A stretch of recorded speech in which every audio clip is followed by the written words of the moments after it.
El negacionismo del Holocausto. El tema de la presentación es el discurso negacionista del Holocausto, como una de las formas más graves del discurso de odio. En la presentación se va a hablar sobre la libertad de expresión y sus límites, el concepto, forma, rasgos y sanción del discurso del odio y negacionismo del Holocausto. Todo ello a la luz de la sentencia del Tribunal Europeo de Derechos Humanos WITS contra Alemania. Para ello, se busca dar respuesta a las siguientes preguntas. ¿Pueden los estados exigir que las personas reconozcan un pasado particular? ¿Pueden los estados determinar nuestra relación con el pasado? ¿Cómo proteger a las víctimas sin una censura autoritaria?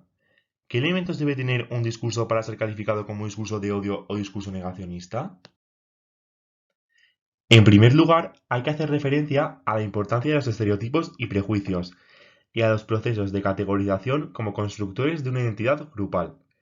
A raíz de la misma se construye una autopercepción positiva de nosotros y una estereotipación negativa de ellos. El discurso permite que los estereotipos se transformen poco a poco en el sentido común y en el pensamiento generalizado de una sociedad.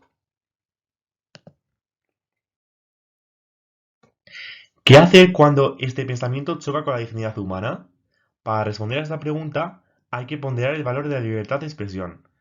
Aunque se regula en la Declaración Universal de Derechos Humanos y en otros textos internacionales, importa su consagración en el Convenio Europeo de Derechos Humanos y en el Pacto Internacional de Derechos Civiles y Políticos.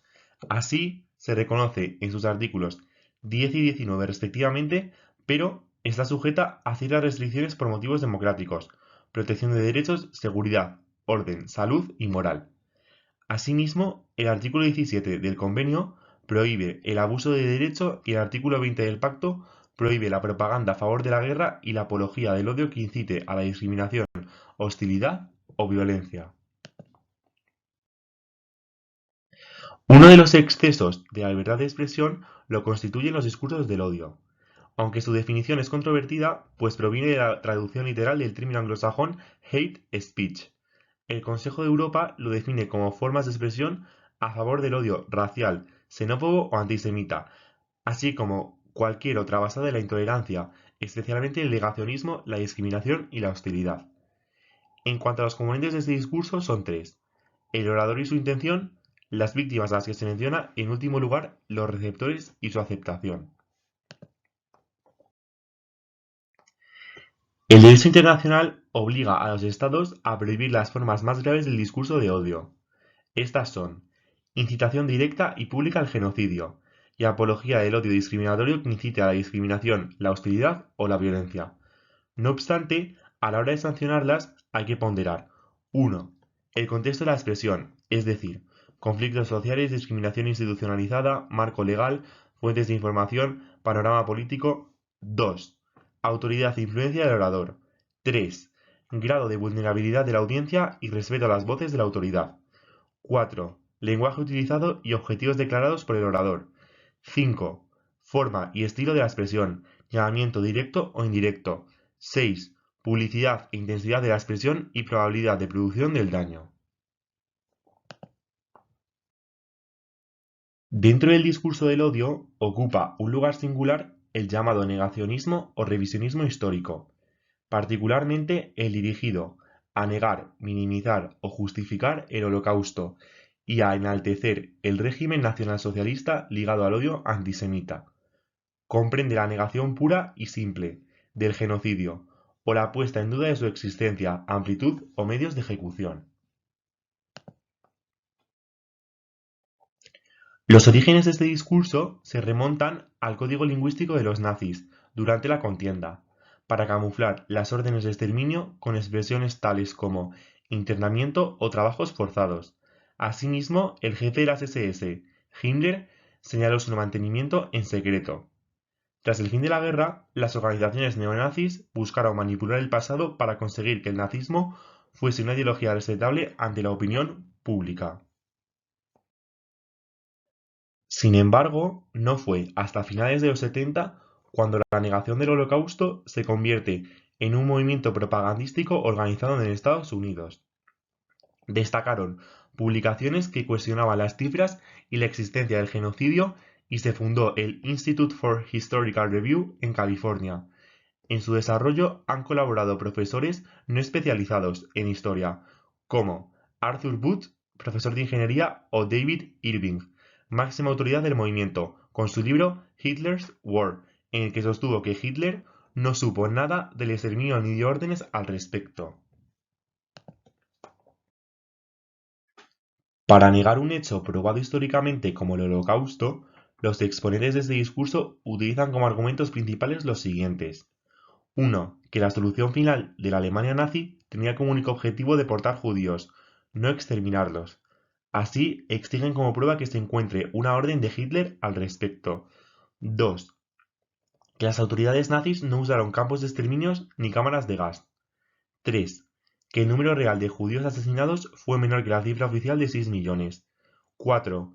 Que el Holocausto es un engaño, y su evidencia documental fue falsificada por los aliados al finalizar la guerra, con el objetivo de demonizar a los alemanes.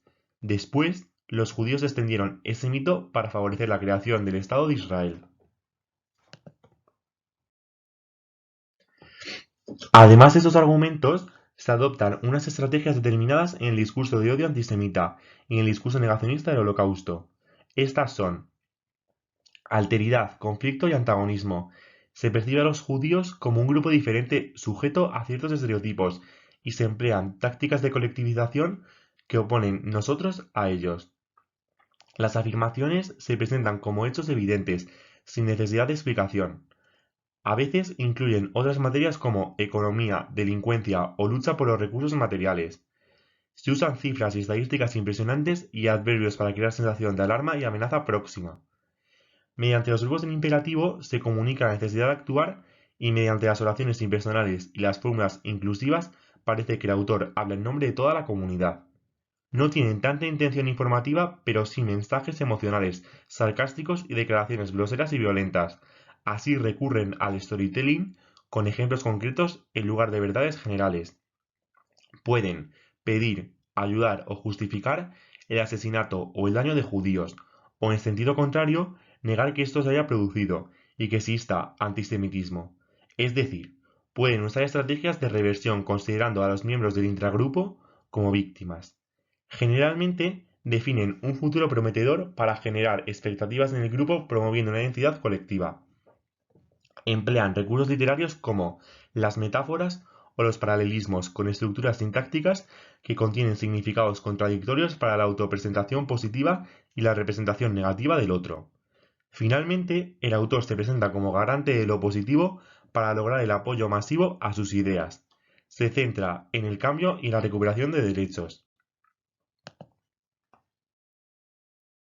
Es interesante ver todas esas estrategias en un caso concreto a la luz de la sentencia Witch contra Alemania, dictada por el Tribunal Europeo de Derechos Humanos.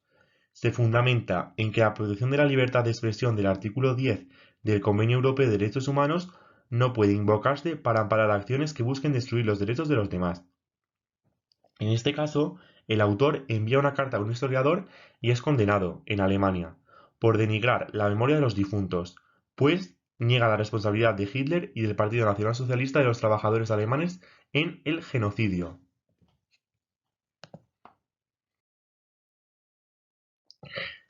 Aquí se recoge la copia de la carta de Witch que tiene las siguientes peculiaridades. En primer lugar, es un discurso negacionista, pero no del odio, pues no hay ataques directos a la población judía ni su demonización. Así, aunque no niega ni el Holocausto ni la existencia de cámaras de gas, sí rechaza la responsabilidad de Hitler y de los dirigentes nazis en el exterminio de los judíos, lo que muestra su desdén hacia las víctimas. Por otra parte, el hecho de que tales afirmaciones se hayan hecho a título privado y no ante un público más amplio es irrelevante, pues el interés en la protección del honor y la prevención del delito prima sobre la libertad de expresión. Con respecto a las estrategias de estos discursos que ya se han mencionado, aparecen en el ejemplo las siguientes. Uso de afirmaciones rotundas y oraciones impersonales como es indiscutido o no hay ninguna indicación. Negación de la participación de Hitler en el exterminio a través de eufemismos, como fomentó la inmigración. Caracterización positiva de los nazis, se les describe como oficiales inmaculados. Empleo de adverbios para llamar la atención del lector, como difícilmente, totalmente, enormemente. Uso de cifras exageradas, como decenas de miles de oficiales. Menciona figuras destacadas del movimiento negacionista, como David Irving. Utilización de expresiones peyorativas, como asesinato de un solo judío, propaganda sobre atrocidades. Recurso al storytelling. Cuenta los ofrecimientos de recompensas por probable exterminio y los juicios de Nuremberg con escenarios que evocan imágenes en la mente del receptor, como la horca. Énfasis de ideas con expresiones como hasta ahora nadie ha presentado prueba, han atestiguado bajo juramento. Por último, pero no menos importante, alteridad. Opone alemanes y judíos. Usa paralelismos como que a una parte, que a la otra parte. Finalmente, presenta sus ideas como las únicas válidas y apela a la necesidad de actuar para lograr un cambio en el futuro y alcanzar la verdad histórica y la situación de normalización, eliminando las declaraciones falsas o cuestionables y sumándose al actual discurso académico de la historia contemporánea.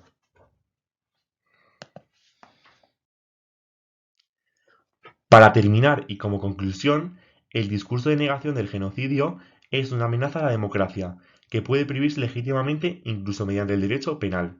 Supone un atentado a la dignidad y honor de las víctimas y de sus descendientes, y es una conducta más o menos encubierta de antisemitismo y de incitación al odio y a la discriminación de los judíos.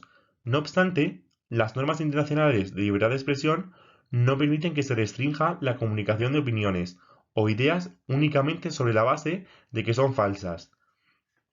Además, en ocasiones, esto puede ser contraproducente, pues los juicios permiten a los negacionistas obtener el estatus de mártir o de celebridad y les proporciona una oportunidad que algunos pueden buscar deliberadamente para comercializar sus ideas a un público más amplio.